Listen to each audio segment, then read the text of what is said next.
الحمد لله الذي خلق الأفلاك والأرضين والصلاة والسلام على سيدنا ومولانا محمد من كان نبيا وآدم بين الماء والطين وعلى آله وأصحابه الطيبين الطاهرين ومن تبعه بإحسان إلى يوم الدين أما بعد فأعوذ بالله من الشيطان الرجيم بسم الله الرحمن الرحيم أولئك كتب في قلوبهم الإيمان وأيدهم بروح منه صدق الله العظيم وصدق فيما بلغنا رسوله النبي الأمين المتين الحبيب الكريم ونحن على ذلك لمن الشاهدين والشاكرين والحمد لله رب العالمين. بگرداب بلا افتاد کشتی ضعیفاں و شکستاں را تو پشتی بحق خواجہ عثمان ہارون مدد کن مدد کن مدد کن یا معین الدین چشتی غوث اعظم بمنے بے سرو ساما مدد قبلہ دی مدد کعبہ ایمان مدد شاہ بکس نوازی کن طبیبہ چار سازی کن مریض درد عصیانم اغثنی یا رسول اللہ صلی اللہ تعالی علیہ وسلم. ان اللہ و ملائکتہ یصلون علی النبی یا ایہا الذین آمنوا صلوا علیہ وسلموا تسلیما. اللہم صلی علی سیدنا و مولانا محمد طب القلوب و دوائها وعافیت الابدان وشفائها ونور الابصار وضیائها وآلہ وصحبہ وبارک وسلم. الحمدللہ رب العالمین. سیدنا سرکار امام عشق و محبت، امام اہل سنت، مجدد دین و ملت، اعلیٰ حضرت امام احمد رضا خان فاضل بریلوی رضی اللہ تعالی عنہ کے 102ویں عرس کی مناسبت سے اعلیٰ حضرت سیریز کا جو سٹارٹ اپ ہوا، جو اس کی ابتدا کی گئی، اس کی آج یہ دوسری کڑی ہے. اللہ تبارک و تعالیٰ کی بارگاہ میں ہم دعا گو ہیں کہ اللہ تبارک و تعالیٰ ہمیں حق کہنے، آپ سب کو حق سننے اور ہم سب کو حق پر عمل کرتے رہنے کی اللہ تبارک و تعالیٰ توفیق رفیق عطا فرمائے. الحمدللہ رب العالمین. اللہ کا احسان ہے کہ اعلیٰ حضرت سیریز کی کڑی، اس سلسلے کی یہ دوسری کڑی ہم لے کر آپ کی بارگاہ میں حاضر ہیں. اور آج اس گفتگو کا جو عنوان ہے میری گفتگو کا، وہ اعلیٰ حضرت رضی اللہ تعالی عنہ اور جدید سائنس. اس اینگل سے اور اس نقطۂ نظر سے انشاءاللہ العظیم ہم کچھ معروضات آپ کی نظر کرنے کی سعادت حاصل کریں گے. جس آیہ کریمہ کا میں نے آپ کے سامنے ذکر کیا، جو آیہ کریمہ میں نے آپ کے سامنے تلاوت کی،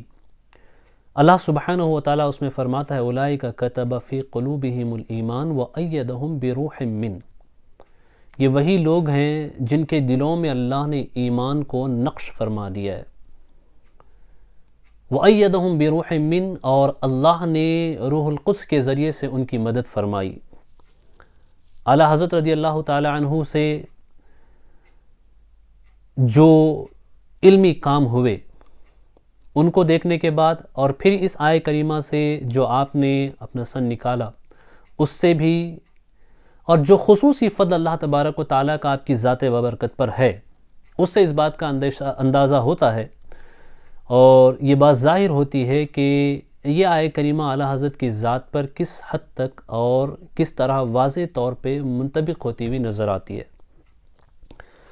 اعلیٰ حضرت امام اہل سنت رضی اللہ تعالی عنہ یقیناً ان خوش نصیب ہستیوں میں ہیں جو صدیوں میں پیدا ہوتے ہیں. شاعر کہتا ہے کہ ہزاروں سال نرگس اپنی بے نوری پہ روتی ہے، تب جا کر ہوتا ہے چمن میں کوئی دیدہ ور پیدا. بر صغیر ہند و پاک میں جہاں گستاخیوں کے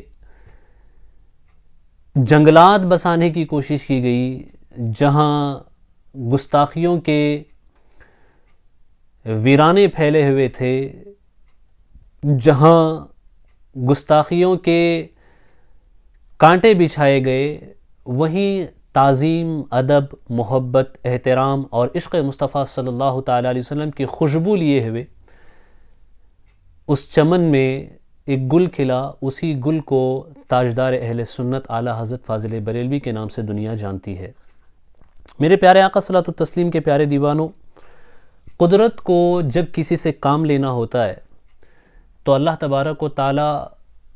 جن سے کام لینا چاہتا ہے ان کو مختلف علوم، مختلف فنون، ان ادوار میں جس طرح کے چیلنجز کی ضرورت پیش آتی ہے، ان سارے چیلنجز کے حوالے سے اللہ تبارک و تعالیٰ قابلیت و صلاحیت انہیں عطا فرماتا ہے، اور پھر وہ اللہ کی عطا کردہ توفیق سے ان صلاحیتوں کا استعمال دین و سنیت کی روشنی میں، دین و شریعت کی روشنی میں نبی کریم صلی اللہ تعالیٰ علیہ وسلم کے دین کی ترویج و اشاعت کے لیے بھی استعمال کرتے ہیں، اور ساتھ ہی ساتھ دین کے دفاع کے لیے بھی استعمال کرتے ہیں۔ اعلیٰ حضرت اور سائنس یا جدید سائنس، ماڈرن سائنس، اس ٹاپک پہ اگر آپ دیکھیں تو یہ چیز واضح طور پہ آپ کو اعلیٰ حضرت رضی اللہ تعالیٰ عنہ کی حیات میں نظر آئے گی کہ اعلیٰ حضرت رضی اللہ تعالیٰ عنہ ان مفکرین کی طرح نہیں ہے۔ اعلیٰ حضرت رضی اللہ تعالیٰ عنہ نام نہاد آزاد خیال لوگوں کی طرح نہیں ہے جو سائنس کی بتائی ہوئی ہر بات کے آگے زانو ادب طے کرتے ہوئے نظر آتے ہیں۔ بس سائنس نے کہہ دیا تو تسلیم کر لو، سائنس نے یہ کہہ دیا تو مان لو۔ اعلیٰ حضرت کی ذات وہ نہیں ہے، چونکہ اعلیٰ حضرت رضی اللہ تعالیٰ عنہ سائنس کے آگے زانو ادب طے نہیں کرتے ہیں، اعلیٰ حضرت قرآن کے آگے زانو ادب طے کرتے ہیں۔ اعلیٰ حضرت سائنس کے آگے نہیں جھکتے ہیں، وہ اللہ کے آگے جھکتے ہیں۔ وہ سائنس کو اپنا حاکم نہیں مانتے ہیں، وہ نبی کی شریعت کو اپنا حاکم مانتے ہیں، اور نبی کی شریعت کی روشنی میں ان کا ہر فیصلہ صادر ہوتا ہے۔ یہی وجہ ہے کہ جب سائنسی علوم پہ اعلیٰ حضرت گفتگو کرتے ہیں، جب سائنسی علوم پہ آپ قلم اٹھاتے ہیں تو وہاں پر بھی ہمیں یہ بات واضح طور پہ نظر آتی ہے۔ آپ ببانگ دوحل یہ اعلان کرتے ہیں کہ دیکھیں سائنس کے نظریات ایسے ہیں، آج کچھ ہے اور کل کچھ اس کا نظریہ ہوگا۔ سائنس ارتقائی منازل طے کرتی ہے، یعنی سائنس میں ڈیولپمنٹ کے معاملات ہوتے ہیں کہ بھائی سائنس آج ایک نظریے اور ایک تھیوری کے حوالے سے بات کر رہی ہے، اور جب تجربہ مزید وہ آگے بڑھائیں تو یہی تھیوری اور یہی نظریہ کل جا کے بدل سکتا ہے۔ تو سائنس کے اندر ثبات نہیں ہوتا، پائیداری نہیں ہوتی، اس کی باتیں اٹکل بھی ہوتی ہیں۔ لیکن قرآن کا جو معاملہ ہوتا ہے وہ ایسا نہیں ہے، وہ خالق کائنات کا کلام ہے، لہذا قرآن یہ سائنس کے آگے نہیں جھک سکتا، بلکہ سائنس قرآن کے آگے جھکتی ہوئی نظر آئے۔ اسی اینگل سے اور اسی مائنڈ سیٹ کے ساتھ اعلیٰ حضرت نے سائنسی علوم پر بھی قلم اٹھایا، اور جب آپ نے لکھا تو آپ نے حاکم سائنس کو نہیں مانا، بلکہ آپ نے حاکم قرآن و حدیث کو مانا، اور قرآن و حدیث کی روشنی میں جو سائنسی اصول نظریات تھے ان کو قرآن و حدیث کے ماتحت لا کر کے ان کی تشریح آپ نے فرمائی، اور ایسی توجیہ و تشریح فرمائی کہ ایک تو ایک مسلمان ہونے کی حیثیت سے ہمارے لیے اتنا ہی کافی ہے کہ کوئی بات قرآن میں ہے، کوئی بات حدیث میں ہے، باقی دنیا کیا بڑبڑاتی ہے اس سے نہ ہمیں کوئی فرق پڑتا ہے اور نہ ہمیں کوئی فرق پڑنا چاہیے، کیونکہ مومن ہونے کی شرط یہی ہے کہ اللہ اور اس کے رسول کا حکم یہ سب سے اوپر، سب سے اعلیٰ اور سب سے اول، سب سے زیادہ فوقیت اللہ اور اس کے رسول ہی کے حکم کو ہمیں دینا ہے۔ تو قرآن و حدیث نے ہمیں کوئی بات کہہ دی تو اس کے آگے ہم کسی کی نہیں سنتے ہیں اور ہم اس کے آگے کسی کی بات نہیں مانتے ہیں۔ باقی دنیا کو جو بڑبڑانا ہے، باقی دنیا کو جو کہنا ہے، دنیا کہتی رہے، ہم اسے نہیں مانتے۔ اور اعلیٰ حضرت کی حیات میں بھی ہمیں یہی چیز نظر آتی ہے کہ آپ نے قرآن و حدیث نے جو اصول فراہم کیے، انہی اصول کی روشنی میں آپ نے سائنسی نظریات و افکار کی تشریح و توضیح کی، اور جب تشریح و توضیح کی تو اعلیٰ حضرت نے جو لاجیکل اینگل ہے، جو منطقی اینگل ہے، اسے بالکل نظر انداز نہیں کر دیا کہ صرف آپ نے قرآن و حدیث کی باتیں نقل کے طور پہ پیش کی ہو، نہیں، بلکہ قرآن و حدیث نے جو عقلی دلائل پیش کیے ہیں ان عقلی دلائل کو بھی آپ نے اجاگر کیا، اور ان عقلی دلائل کو بھی آپ نے سامنے رکھا۔ عقل و نقل دونوں کو ملا کر کے ایک ایسا حسین امتزاج، ان دونوں کو ملا کر کے ایک ایسی حسین صورت آپ نے پیش کی کہ جو سائنس کی بات ہے وہ بھی اپنی جگہ پہ رہے، اور قرآن و حدیث نے جو اصول فراہم کیے ہیں ان اصول و حدیث کے خلاف بھی کوئی بات نہ ہو۔ لہذا آپ نے ہمیشہ اس بات کی کوشش کی سائنسی نظریات پہ گفتگو کرتے ہوئے کہ قرآن و حدیث یہ ہمارے لیے حاکم ہے، ان کا قول اور ان کی بات ہمارے لیے فیصل ہے، ان سے ہٹ کے ہم کسی اور نظریے کو تسلیم نہیں کریں گے۔ یہی وجہ ہے کہ اعلیٰ حضرت رضی اللہ تعالی عنہ نے جب سائنس پہ بات کی، خاص کر کے ایک بہت بڑی تھیوری جو آج بھی اسکولوں میں پڑھائی جاتی ہے، کالجز میں پڑھائی جاتی ہے، بلکہ بہت سارے عام فہم لوگ، بلکہ مسلمان بھی بہت سارے جن کو واقفیت نہیں ہے قرآن و حدیث کی تعلیمات سے، وہ اس نظریے کے پیچھے کچھ ایسے چلتے ہیں کہ کسی اور نظریے کو اس کے سامنے قبول کرنے کے لیے تیار ہی نہیں ہوتے، جبکہ جو نظریہ پڑھایا جاتا ہے زمین کے حرکت کے حوالے سے، موشن آف دا ارتھ کے حوالے سے، اس پہ اعلیٰ حضرت رضی اللہ عنہ نے ایک مستقل کتاب لکھی، فتح مبین در رد حرکت زمین۔ اس کتاب کا انگلش میں بھی ترجمہ ہو چکا ہے، successful refute of theory of motion of the earth, اس نام سے اس اعلیٰ حضرت کی کتاب کا ترجمہ بھی ہو چکا ہے، جس میں آپ نے متعدد دلائل کے ساتھ اس بات کو ثابت کیا کہ جو سائنس کا نظریہ ہے وہ کیا ہے، اور جو قرآن مجید کا نظریہ ہے، اسلامی نظریہ جو ہے وہ نظریہ کیا ہے۔ یہ سائنس کہتی ہے کہ زمین حرکت کرتی ہے، یہ سائنسدانوں کا اپنا نظریہ ہے، اس کی جو بنیاد ہے وہ انسانی عقل ہے، انسانی عقل، انسانی سوچ، پھر ان کی تحقیق اور ان کا تجربہ، ان چیزوں کی بنیاد پہ یہ کہتے ہیں کہ زمین جو ہے یہ حرکت کر رہی ہے۔ اور یہ جو نظریہ ہے، یہ نظریہ آج کا نظریہ نہیں ہے، اس نظریے کو فیثاغورس نے پیش کیا، اس کے بعد کوپرنیکس نے اس نظریے کی تائید کی، آئنسٹائن جو اعلیٰ حضرت رضی اللہ عنہ کا معاصر ہوتا ہے اس نے بھی اس نظریے کی ابتداء میں مخالفت کی، اس نے جو نظریہ پیش کیا وہ پرانے نظریے کو رد کرتا تھا کہ زمین حرکت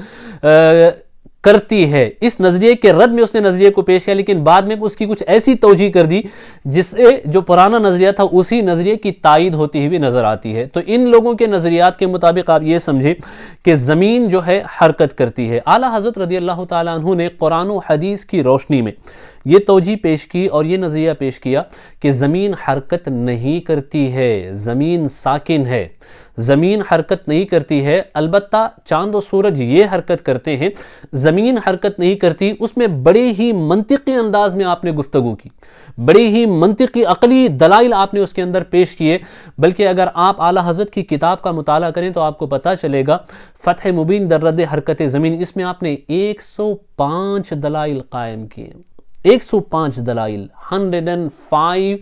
proofs اعلیٰ حضرت رضی اللہ عنہ has provided here۔ اعلیٰ حضرت نے 105 دلیلیں پیش کی، اور ان 105 دلیلوں میں کمال کی بات تو یہ ہے کہ اس میں سے صرف 15 دلیلیں ایسی ہیں جو ہمیں ماضی میں کتابوں میں اس کا ذکر ملتا ہے، باقی جو 90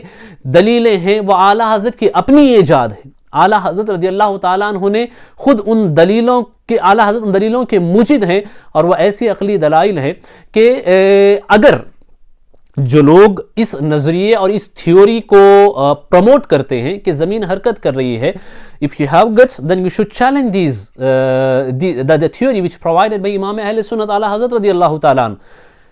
If you have the power then you can counter all the proofs which اعلیٰ حضرت has provided here۔ اعلیٰ حضرت نے جو دلائل دیے ہیں، اگر وہ لوگ جو زمین کے ساکن ہونے کے نظریے کی مخالفت کرتے ہیں تو اعلیٰ حضرت نے ہوا میں تو بات نہیں کی، اعلیٰ حضرت نے یوں ہی تو بات نہیں کہہ دی، وہ جو 105 دلیلیں ہیں آپ اس کو کاؤنٹر کیجئے، عقلی طور پہ اس سے بات کیجئے،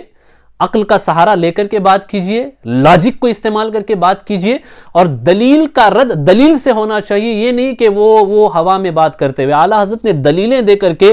آتھینٹک بات کی ہے۔ اگر آپ کے پاس، آپ کو آپ کے نظریے پہ اتنا یقین ہے تو آپ اس نظریے کو کاؤنٹر کر سکتے ہیں، آپ اس پہ آ کے بات کر سکتے ہیں۔ اعلیٰ حضرت رضی اللہ تعالیٰ نے جو دلائل دی ان دلائل کا آپ رد کر سکتے ہیں۔ آج بہت سے ایسے سائنسداں ہیں جنہوں نے اعلیٰ حضرت کے بتائے ہوئے نظریات کو قبول کیا ہے، اعلیٰ حضرت کے بتائے ہوئے نظریے کو تسلیم کیا ہے، اعلیٰ حضرت کے بتائے ہوئے نظریے کو مانا ہے، اور کہا ہے کہ یہ نظریہ جو اس سے پہلے والے لوگوں نے پیش کیا اس نظریے سے کئی زیادہ آتھینٹک لگتا ہے، پریکٹیکل لگتا ہے، ریئلسٹک لگتا ہے، اور دلائل سے بھرا ہوا ہے۔ ایسا نہیں کہ بات یہاں صرف ہوا میں ہو رہی ہے۔ 105 دلیلیں، اب آپ سوچئے، یہ کیا اعلیٰ حضرت نے کسی آکسفورڈ میں جا کر کے تعلیم حاصل کی تھی؟ اعلیٰ حضرت نے جا کے کیمبرج میں داخلہ لیا تھا؟ اعلیٰ حضرت نے کسی یونیورسٹی میں داخلہ نہیں لیا، دل کو عشق مصطفیٰ سے معمور کیا، قرآن و حدیث کا علم حاصل کیا، اور فیوز و برکات کی جو برسات دایار مصطفیٰ سے، در مصطفیٰ سے ان پہ ہوتی تھی، انہی برکات کے نتیجے میں اعلیٰ حضرت نے شریعت مطہرہ پہ اٹھنے والے سارے اعتراضات کا جواب دیا۔ اب آپ کہیں گے زمین کے ساکن ہونے کے حوالے سے اور زمین کے متحرک ہونے کے حوالے سے اس پہ شریعت پہ کیا الزام آتا ہے؟ اللہ اکبر، میں آپ کو بتاؤں قرآن مجید نے جو نظریہ پیش کیا کہ زمین حرکت نہیں کرتی ہے بلکہ زمین کے گرد یہ جو سورج ہے وہ حرکت کرتا ہے، زمین ساکن ہے، یہ نظریہ اعلیٰ حضرت رضی اللہ تعالیٰ عنہ نے پیش کیا قرآنی آیات سے استنباط و استدلال کرتے ہوئے۔ اور اس پر اگر آپ کہیں کہ شرعی نقطہ نظر سے اس میں کیا قباحت آتی ہے، تو میں آپ کو بتانا چاہتا ہوں کہ وہ سائنسداں جو زمین کے متحرک ہونے کا قول کرتے ہیں، جو کہتے ہیں کہ زمین ساکن نہیں ہے، ارتھ از روٹیکٹنگ، کہ زمین گھوم رہی ہے، زمین چکر لگا رہی ہے۔ یہ اور بات ہے کہ ان کے اندر بہت سارے اختلافات ہیں کہ زمین گھوم رہی ہے تو کیسے گھوم رہی ہے، یہ مختلف سائنسداں مختلف باتیں کرتے ہیں۔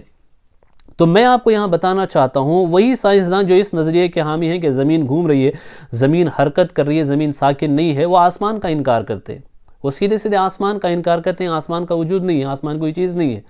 وہ اس بات کا انکار کرتے ہیں۔ اب آپ ذرا سوچئے کہ اس کے اثرات کیسے ہوں گے، اس کے اثرات کتنے دور تک جائیں گے۔ آسمان کا اگر انکار کر دو تو اس کا مطلب یہ ہوا زبور شریف، توریت شریف، انجیل شریف، قرآن مجید اور وہ آسمانی صحائف جو اللہ نے نازل فرمائے، ان سب کا کوئی وجود ہی نہیں ہے۔ جب آسمان کا وجود نہیں ہے تو آسمانی کتابوں کی کیا حقیقت؟ اس طور پہ سارے کے سارے ادیان کا رد ہوگا، سارے انبیاء علیہ السلام کی تکذیب ہوگی، ان سب کی تردید ہوگی، ان سب کا انکار ہوگا۔ جب یہ قباحتیں اس نظریے سے پیش آنے لگی، تب بریلی کی سرزمین سے ایک درویش اٹھا جس نے علم عشق مصطفیٰ کے ذریعے حاصل کیا، جس نے علم قرآن و حدیث کی روشنی میں حاصل کیا، اور قرآن و حدیث سے استدلال کرتے ہوئے ان کی نظریات کا ایسا رد کیا کہ آج درجنوں سائنسداں اعلیٰ حضرت کے نظریے اور تھیوری اور اعلیٰ حضرت کی تحقیق کو سلام پیش کرتے ہیں اور اسے تسلیم کرنے پہ مجبور نظر آتے ہیں۔ میرے پیارے آقا صلاۃ التسلیم کے پیارے دیوانوں، اگر اعلیٰ حضرت کی حیات میں آپ دیکھیں تو اعلیٰ حضرت رضی اللہ تعالیٰ عنہ نے فتاوی رضویہ شریف کے اندر بھی اگر آپ دیکھیں تو اعلیٰ حضرت نے جا بجا اس بات کا تذکرہ فرمایا، جا بجا اس بات کی طرف اشارہ، بلکہ وضاحت کے ساتھ، صراحت کے ساتھ آپ نے اس بات کا قول کیا ہے کہ آپ نے اپنے جوابات میں بھی اس کا اظہار کہ ہمیں سائنس سے کوئی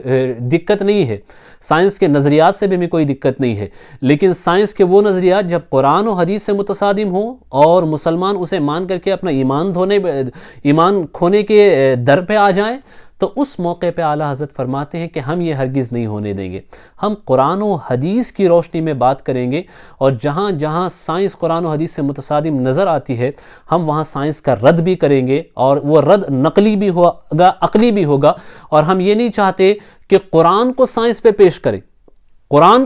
پیش کریں اور پھر سائنس اگر صحیح کہے تو ہم قرآن کو صحیح مانیں۔ ایسا ہرگز نہیں ہو سکتا۔ سائنس چاہے جو کہے، ہمیں اس سے مطلب نہیں ہے، ہم سائنس کو قرآن پہ پیش کرتے ہیں۔ اگر سائنس کے جو نظریات ہیں قرآن ان کی تائید کرتا ہے تو ٹھیک ہے، اگر قرآن ان کی تائید نہیں کرتا ہے تو ہمیں ان نظریات سے کچھ لینا دینا نہیں ہے۔ باقی دنیا کو جو کہنا ہے وہ کہیں، اور دنیا اپنے کہنے میں خوش رہے۔ ہمیں اس دنیا سے اور دنیا کے لوگوں کے کہنے سے کوئی فرق نہیں پڑتا ہے۔ ہمارے لیے ما قال اللہ و ما قال الرسول، جو اللہ نے کہا، جو اللہ کے رسول نے کہا صلی اللہ علیہ وسلم، وہ اہمیت رکھتا ہے، اور انہی کی باتوں پہ ہم نے ایمان لایا ہے، اور سائنس کی باتوں پہ تو ہم نے ایمان نہیں لایا۔ ہم نے ایمان اللہ کی ذات پہ اور رسول کریم صلی اللہ علیہ وسلم کی ذات پہ لایا۔ ہمارا ایمان قرآن پہ، حدیث پہ، ہمارا ایمان سائنس پہ نہیں ہے۔ اعلیٰ حضرت نے اسی نظریے کو آگے بڑھا، اور اس نظریے کے ذریعے سے اعلیٰ حضرت نے گفتگو فرمائی۔ اگر آپ اعلیٰ حضرت کی حیات اور اعلیٰ حضرت کی جو کتابیں ہیں ان میں دیکھیں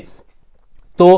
تقریباً 150 کتابیں، 150 بکس، 150 کتابیں ایسی ہیں جن میں اعلیٰ حضرت نے مستقلاً سائنسی موضوعات پہ گفتگو کی ہے، یا اجمالاً و تفصیلاً آپ نے سائنسی نظریات و افکار پہ گفتگو کی ہے، اور قرآن و حدیث کے دلائل اور اسلامی نظریات، صحابہ کرام کے اقوال اور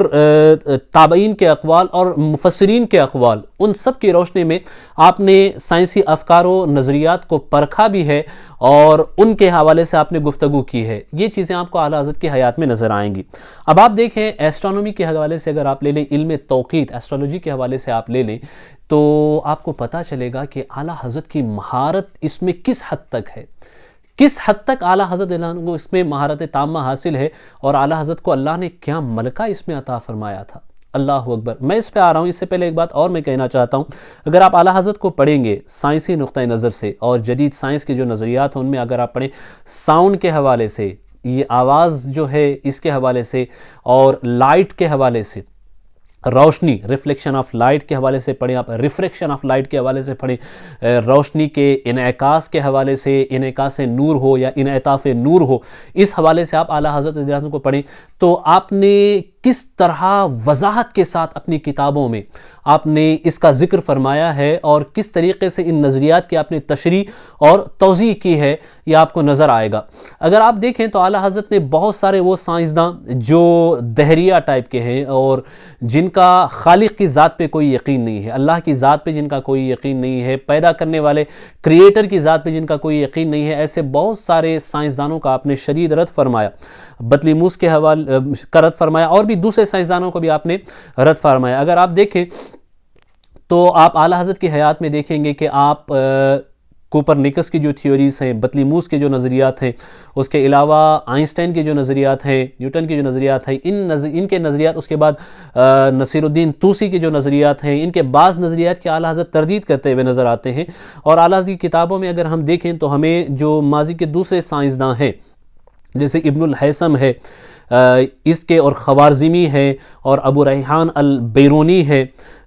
ان کے جو نظریات ہیں، ان کے بعض نظریات کی تائید اعلیٰ حضرت کی کتابوں سے ہوتی ہوئی نظر آتی ہے، اور اعلیٰ حضرت نے ان کے بعض نظریات کی تائید بھی کی ہے۔ تو تقریباً 150 کتابیں اس بات پہ شاہد ہیں کہ بریلی کی سرزمین سے جنم لینے والے یہ عظیم ذات، جسے دنیا میں اللہ نے اس صدی کا مجدد بنا کر کے بھیجا تھا، تو وہ ایک اپنے وقت کا عظیم سائنسداں بھی تھا، اور اپنے وقت کا عظیم ماہر سائنس پہ عبور رکھنے والا تھا، اس کی گواہی دیتے ہوئے عالم عرب کے علماء بھی نظر آتے ہیں۔ علامہ یوسف اسماعیل النبہانی رضی اللہ رحمۃ اللہ تعالیٰ علیہ یہ فرماتے ہیں، آپ نے اعلیٰ حضرت کے فتاویٰ کو پڑھا، پڑھنے کے بعد کہتے ہیں کہ اعلیٰ حضرت کی جو کتابیں ہیں ان کو پڑھنے کے بعد اس بات کا احساس ہوتا ہے کہ اعلیٰ حضرت صرف علوم نقلیہ کے ماہر نہیں تھے، بلکہ علوم عقلیہ میں بھی آپ دسترس رکھتے تھے، اور سائنسی علوم کے ایک عظیم ماہر کا نام اعلیٰ حضرت ہے۔ امام اہل سنت احمد رضا خان فاضل بریلوی ہے، یہ گواہی دینے والا لبنان کا مفتی اعظم ہے، جو اپنے وقت کا ولی کامل شمار کیا جاتا ہے، وہ اس بات کی گواہی دیتے ہوئے نظر آتے ہیں۔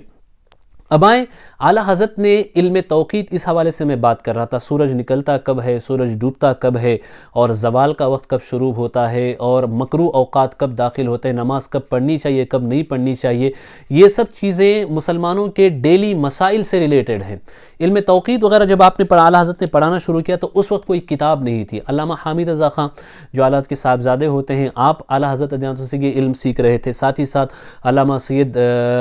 ظفر الدین بہاری رحمۃ اللہ تعالیٰ علیہ یہ بھی اعلیٰ حضرت رضی اللہ تعالیٰ عنہ سے علم توقیت سیکھ رہے تھے۔ اس وقت کوئی کتاب نہیں تھی، تو اعلیٰ حضرت نے زبانی ان کو اصول و قواعد لکھوائے۔ ان اصول و قواعد کو علامہ ظفر الدین بہاری رحمۃ اللہ تعالیٰ علیہ انہوں نے نوٹ کیا، اس کے بعد پھر انہوں نے کچھ توضیحات اور تشریحات کے ساتھ الجواہر والیاقوت فی علم التوقیت کے نام سے ایک رسالہ، اس کو شائع بھی آپ نے کرائے ترتیب دیا، جو رسالہ چھپ چکا ہے، اور جو لوگ اس میں مزید معلومات حاصل کرنا چاہتے ہیں اس رسالے کی طرف آپ رجوع کر سکتے ہیں۔ اعلیٰ حضرت کی جو نظر تھی علم توقیت پر، یہ بڑی گہری نظر تھی، بڑی گہری نظر۔ جو لوگ یورپ میں بستے ہیں وہ جانتے ہیں کہ یہاں نمازوں کے اوقات کے حوالے سے بہت سارے مسائل درپیش ہیں، اور اگر ٹائم ٹیبل لوگوں کے پاس نہ ہو، ریٹن ٹائم ٹیبل نمازوں کا باضابطہ طور پہ نہ ہو، تو سحری کے اوقات ہوں، افطاری کے اوقات، سحری کے حوالے سے وقت ہو، فجر کا وقت ہو، عشاء کا وقت ہو، ان چیزوں میں بڑی دقتیں پیش آتی ہے۔ اور پانچوں وقت، چونکہ یہاں یورپ وغیرہ کے اندر ساؤنڈ اور اذانوں کا وہ سسٹم نہیں ہے، چونکہ گھروں گھروں میں ہوتا ہے، اسپیکر کے تھرو یا ریڈیو کے تھرو اذانیں اگر جائیں تو اذانیں جا سکتی ہیں، باقی لاؤڈ سپیکر کا یہاں ویسا انتظام نہیں جیسا بر صغیر میں ہوتا ہے کہ بر صغیر میں لاؤڈ سپیکر پہ اذانیں ہوتی ہیں اور نماز کا اعلان ہوتا ہے، تو یہاں وہ سسٹم تو نہیں ہے۔ تو یہاں ٹائم ٹیبل کی بڑی اہمیت ہے، اور یہی وجہ ہے کہ ہر مسجد تقریباً ٹائم ٹیبل ایوری منتھ وہ پرنٹ کرتے ہیں، پھر ان کو فارورڈ کیا جاتا ہے، بھیجا جاتا ہے اور لوگوں تک پہنچایا جاتا ہے تاکہ وہ سورج نکلنے، سورج کے ڈوبنے، نمازوں کے اوقات کا پتہ لگا سکیں۔ لیکن اعلیٰ حضرت رضی اللہ تعالیٰ عنہ کے دور میں نہ پرنٹ مشین کا کوئی وجود تھا اس طریقے سے، اور پرنٹنگ کوئی اتنی پرنٹنگ کے فیلڈ میں مشینوں نے اتنی ترقی نہیں کی تھی جیسے کہ آج ہوتا ہے، اس طرح کے معاملات نہیں تھے۔ طباعت میں بھی بہت ساری چیزیں اس وقت پیش آتی تھیں، اس وقت کے جو بھی آلات ہوتے تھے اس حساب سے وہ طباعت کے معاملات ہوتے تھے، لیکن اعلیٰ حضرت کے ذہن میں سورج نکلنے کے حوالے سے، سورج کے ڈوبنے کے حوالے سے، اور سورج کی گردش کے، سورج کے چکر کے حوالے سے، سورج کے سفر کے حوالے سے ساری چیزیں اتنی مہارت کے ساتھ آپ کے دل و دماغ میں وہ چیزیں موجود تھی کہ آپ سیکنڈوں کے ساتھ بتاتے تھے کہ سورج نکلتا کب ہے، کتنے منٹ کتنے سیکنڈ پہ نکلے گا، کتنے منٹ کتنے سیکنڈ پہ ڈوبے گا۔ یہ آپ بزبانی بغیر کسی کتاب کی طرف رجوع کے اعلیٰ حضرت رضی اللہ تعالیٰ کو بیان کر دیتے تھے۔ آپ ایک مرتبہ بدایوں شریف اعلیٰ حضرت تشریف لے گئے۔ بدایوں شریف میں علامہ عبدالقادر بدایونی علیہ الرحمہ آپ ایک مسجد میں امامت فرماتے تھے، اعلیٰ حضرت فجر کی نماز کا وقت تھا، اعلیٰ حضرت تشریف لے گئے اور علامہ عبدالقادر بدایونی رحمہ اللہ وہ اس مسجد کے امام ہوا کرتے تھے۔ جب فجر کا وقت ہوا تو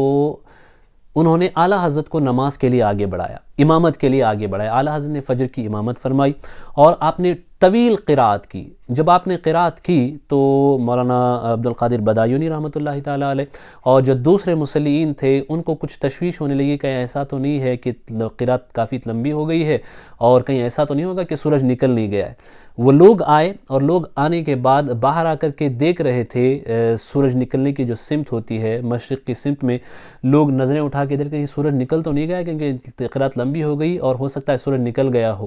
تو اعلیٰ حضرت نے جب باہر آیا اور اعلیٰ حضرت نے دیکھا کہ لوگ اس حوالے سے کچھ تشویش میں مبتلا ہیں،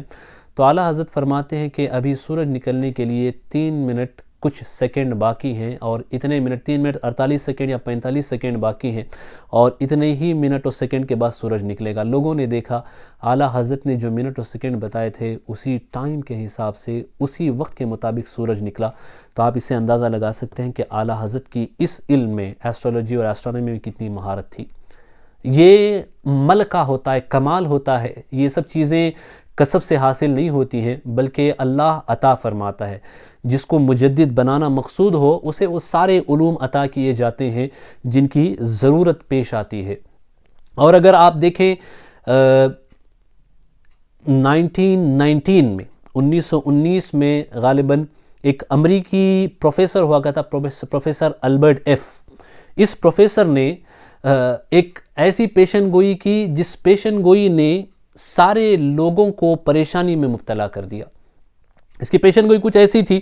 کہ جو مختلف سیارے ہیں وہ فلاں فلاں تاریخ کو 17 دسمبر کو فلاں فلاں برج میں ہوں گے، اور پھر ان کی وجہ سے سورج کے اندر ایک سوراخ پیدا ہوگا، سورج کے اندر ایک داغ پڑے گا، اور جب یہ داغ پڑے گا تو اس کے نتیجے میں یہ ہوگا کہ زمین میں بہت سارے زلزلے ہوں گے، طوفان برپا ہوگا اور بڑی تباہی مچے گی۔ اور یہ پٹنہ کے ایک اخبار کے اندر شائع بھی ہو گیا، اور بہت سارے لوگ جو غیر مسلم تھے وہ تو پریشان ہوئے ہی، ساتھ ہی ساتھ جو کمزور ایمان والے یا کمزور اعتقاد والے مسلمان تھے، دین سے جن کی دوری تھی، وہ بھی اس میں پریشان ہونے لگے۔ تو علامہ سید ظفر الدین بہاری رحمۃ اللہ تعالیٰ نے اعلیٰ حضرت کی بارگاہ میں سوال کیا کہ حضور ایسا ایسا مسئلہ ہے، فلاں فلاں اس سائنسدان نے، سائنٹسٹ نے اس طریقے کی پیشن گوئی کی ہے جس کی وجہ سے کافی پریشانی اور لوگوں میں خوف و ہراس کا ماحول پھیلا ہوا ہے۔ تو اعلیٰ حضرت رضی اللہ تعالیٰ عنہ نے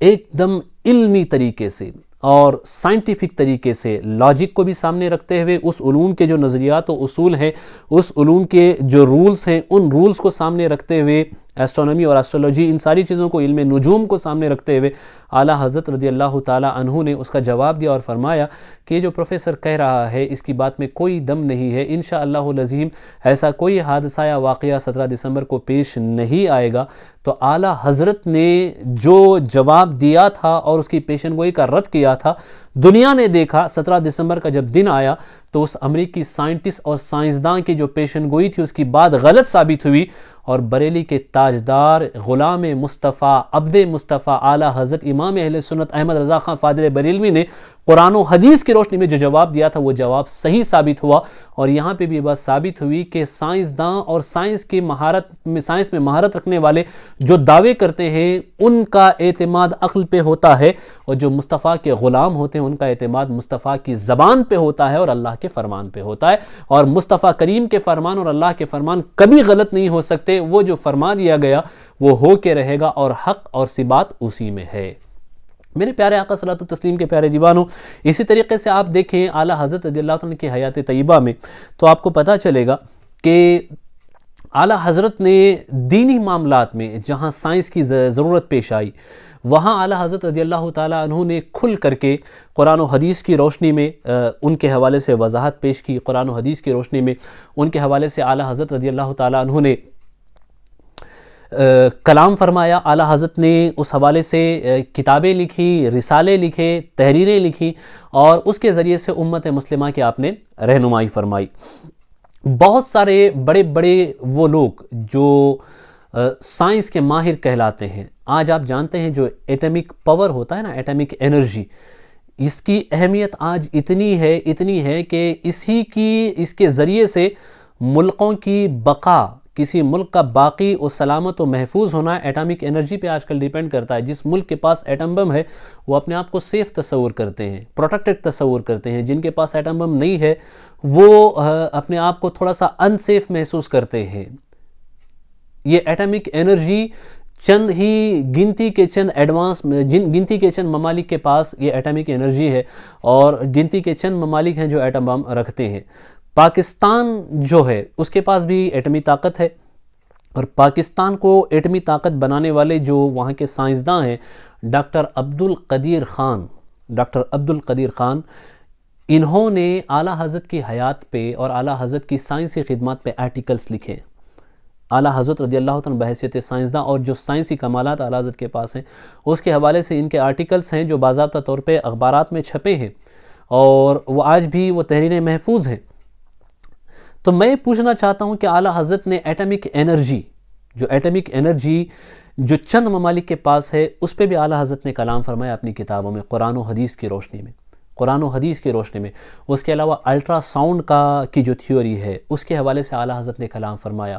ساؤنڈ کے حوالے سے جو نظریات ہیں ان پہ کلام فرمایا، روشنی کے جو نظریات ہیں اس پہ کلام فرمایا۔ غرض کہ اگر میں گناتا جاؤں تو ایک لمبی فہرست ہے جو اعلیٰ حضرت نے اس میں کمال انجام دیے ہیں۔ آپ سوچ لیں اگر صرف وہ ایک کتاب فتح مبین در رد حرکت زمین، اس میں جو سائنٹیفک طریقے سے آپ نے گفتگو فرمائی ہے، اگر صرف اسے لوگ پڑھیں تو سمجھ میں آئے گا کہ اعلیٰ حضرت جہاں اپنے وقت کے محدث تھے، مفسر تھے، محقق تھے، مفتی تھے،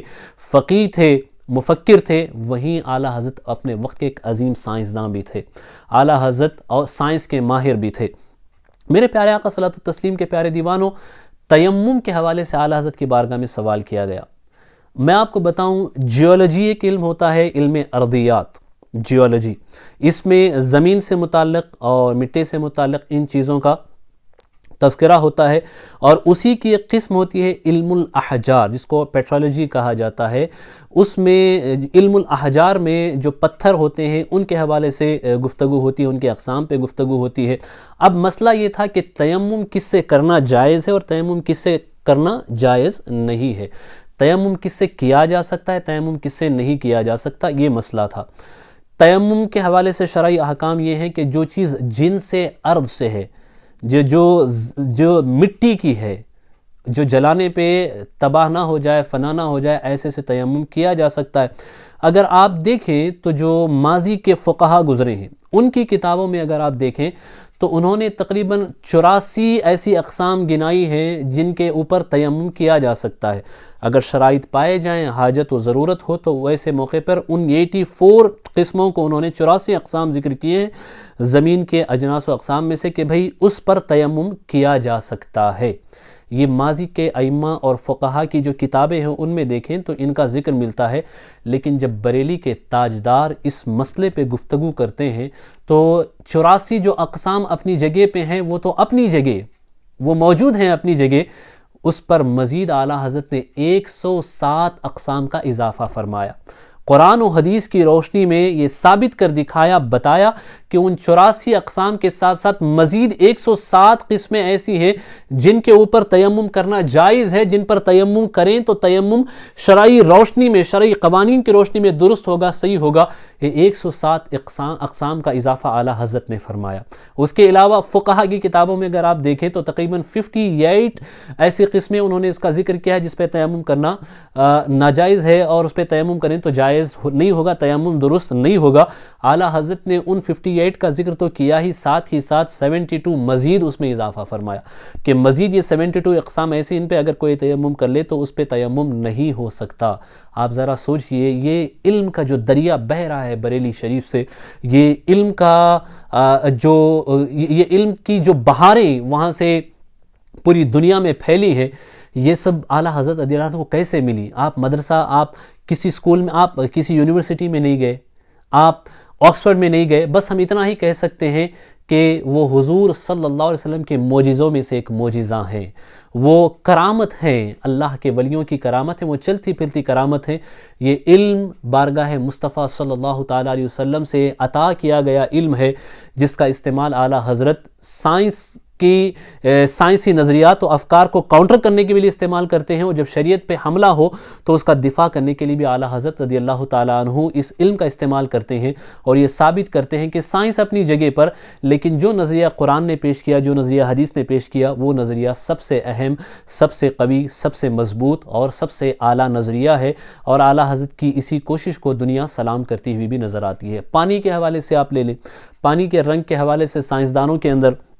اس بات کا اختلاف پایا جاتا ہے۔ سائنسداں کچھ یہ کہتے ہیں کہ water is a colour less liquid, پانی کا کوئی رنگ نہیں ہے، کوئی کہتے ہیں the color of water is a white، پانی کا رنگ جو ہے سفید ہے، کوئی کہتے ہیں پانی کا رنگ سیاہ ہے۔ اعلیٰ حضرت جب اس پہ گفتگو کرتے ہیں تو اعلیٰ حضرت رضی اللہ تعالیٰ عنہ نے ان تینوں نظریات کا رد فرمایا۔ اعلیٰ حضرت نے اس نظریے کا بھی رد فرمایا جو یہ کہتے ہیں کہ پانی کا کوئی رنگ نہیں، اعلیٰ حضرت نے اس نظریے کا بھی رد فرمایا جو کہتے ہیں کہ پانی جو ہے وائٹ رنگ کا ہوتا ہے، اور اعلیٰ حضرت نے اس نظریے کا بھی رد فرمایا جو کہتے ہیں کہ پانی کا رنگ جو ہے یہ سیاہ ہے۔ پھر اعلیٰ حضرت نے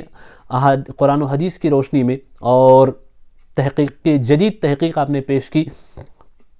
عقلی نقلی دلائل پیش کر کے آپ نے جدید تحقیق پیش کی، جس میں آپ نے یہ بتایا کہ پانی کا رنگ دراصل یہ سیاہی مائل ہے، مکمل سیاہ نہیں، سیاہی مائل ہے، اور سیاہی کی طرف مائل ہونے والا یہ رنگ ہے۔ اعلیٰ حضرت نے یہ نظریہ پیش کیا۔ میرے پیارے آقا صلوات و تسلیم کے پیارے دیوانوں، آخری بات کہہ کر کے میں اپنی گفتگو کو سمیٹنے کی کوشش کروں گا۔ علم تکثیر، آپ جانتے ہیں کہ بہت سارے نقوش ہوتے ہیں جو لکھے جاتے ہیں، کچھ نقوش ایسے ہوتے ہیں جو مثلث ہوتے ہیں، سرکل شیپ میں ہوتے ہیں، راؤنڈ شیپ میں، کچھ مربع ہوتے ہیں، اسکوائر شیپ میں ہوتے ہیں۔ تو فرمایا جاتا ہے کہ تقریباً 20% ایسے مشائخ کرام ہیں جو مشہور قاعدے کے تحت یہ مثلث اور مربع جو نقوش ہیں ان کو بھرنے کا علم رکھتے ہیں۔ اب رہی بات کہ اس نقش کو بھرنا، اس میں کامل مہارت جو ہے یہ 400-500 میں سے شاید 1-2 شیوخ و مشائخ اور ماہرین کو حاصل ہوتی ہے۔ علامہ سید ظفر الدین بہاری رحمۃ اللہ تعالیٰ علیہ، ان کی ملاقات ایک شاہ صاحب سے ہوئی جن کا دعویٰ یہ تھا کہ علم تکثیر صرف وہی جانتے ہیں، ان کے علاوہ کوئی اور نہیں جانتے۔ تو علامہ ظفر الدین بہاری رحمۃ اللہ تعالیٰ علیہ نے ان سے سوال کیا کہ آپ نقش کو کتنے طریقوں سے بھر سکتے ہیں، کتنے طریقوں سے آپ نقش کو بھر سکتے ہیں؟ تو وہ جناب جواب دیتے ہیں میں 16 طریقوں سے نقش کو بھر سکتا ہوں، اس نقش کو میں مکمل کر سکتا ہوں، بھر سکتا ہوں 16 طریقوں سے۔ پھر انہوں نے سوال کیا کہ آپ کتنے طریقوں سے بھر سکتے ہیں؟ تو علامہ سید ظفر الدین بہاری رحمۃ اللہ تعالیٰ علیہ کہتے ہیں کہ میں جس علم تکثیر میں آپ کا یہ دعویٰ ہے کہ آپ اس کو 16 طریقوں سے بھر سکتے ہیں اس نقش کو، اور آپ کے علاوہ کوئی اس کو نہیں جانتا، تو کہتے ہیں میں ان نقوش کو تقریباً 1100 طریقوں سے بھر سکتا ہوں، 1100 طریقوں سے۔ اللہ اکبر! آج اگر ڈھونڈیں تو آپ کو خال کوئی ایسے ملیں گے جو ان نقوش کو بھرنے میں مہارت رکھتے ہوں۔ علامہ ظفر الدین بہاری جو اعلیٰ حضرت کے شاگرد ہیں فرماتے ہیں میں 1100 طریقوں سے بھر سکتا ہوں۔ ان شاہ صاحب کے ہوش اڑ گئے، ان شاہ صاحب نے تعجب کے ساتھ پوچھا کہ میاں آپ نے یہ سیکھا کہاں سے؟ تو آپ نے فرمایا میں نے بریلی کے تاجدار امام اہل سنت کی بارگاہ میں زانو ادب طے کیے، میں نے ان کی بارگاہ سے یہ علوم سیکھے۔ تب ذرا سوچئے جب شاگرد 1100 طریقوں سے اس نقش کو بھر سکتا ہے تو جو ان کے استاد ہیں ان کی مہارت کا عالم کیا ہوگا۔ پھر انہوں نے پوچھا اچھا آپ 1100 طریقوں سے بھر سکتے ہیں تو آپ کے جو استاد ہیں اعلیٰ حضرت فاضل بریلوی رضی اللہ تعالیٰ عنہ وہ ان نقوش کو کتنے طریقوں سے بھر سکتے ہیں؟ تو علامہ سید ظفر الدین بہاری رحمۃ اللہ تعالیٰ ان کو جواب دیتے ہیں کہ میں تو 1100 طریقوں سے بھر سکتا ہوں اور اعلیٰ حضرت تقریباً 2300 سے زائد طریقوں سے ان نقوش کو بھرنے پہ مہارت تامہ رکھتے ہیں اور کمال رکھتے ہیں۔ یہ شان ہے اعلیٰ حضرت کی، جن علوم کو لاکھوں میں چند لوگ جانتے ہو ان علوم کو اعلیٰ حضرت رضی اللہ تعالیٰ عنہ متعدد طریقوں سے جانتے ہیں۔ ان میں اعلیٰ حضرت کی کتابیں ہیں۔ ایک مختصر سا خاکہ تھا جو اعلیٰ حضرت سیریز کے دوسری کڑی کے طور پہ آج ہم نے اعلیٰ حضرت اور ماڈرن سائنس کے عنوان پہ آپ کے سامنے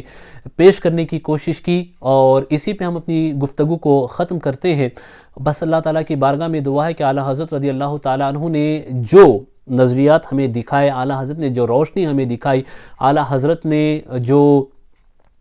علم و حکمت کے دریا آپ کے در سے جو جاری ہوئے، اللہ تعالیٰ اس کا فیضان ہمیں بھی عطا فرمائے، اور اللہ تبارک و تعالیٰ ہم سب کو اعلیٰ حضرت سے محبت و عقیدت رکھتے ہوئے جینے کی توفیق عطا فرمائے، اور اللہ تبارک و تعالیٰ اعلیٰ حضرت کے علوم و فنون کو مزید عام کرنے کی ہمیں توفیق عطا فرمائے۔ کہنے سنے میں کوئی خطا ہو، غلطی ہو، اللہ تعالیٰ معاف فرمائے۔ استغفر اللہ ربی من کل ذنب و خطیئۃ واتوب الیہ وما علینا الا البلاغ۔ السلام علیکم ورحمۃ اللہ وبرکاتہ۔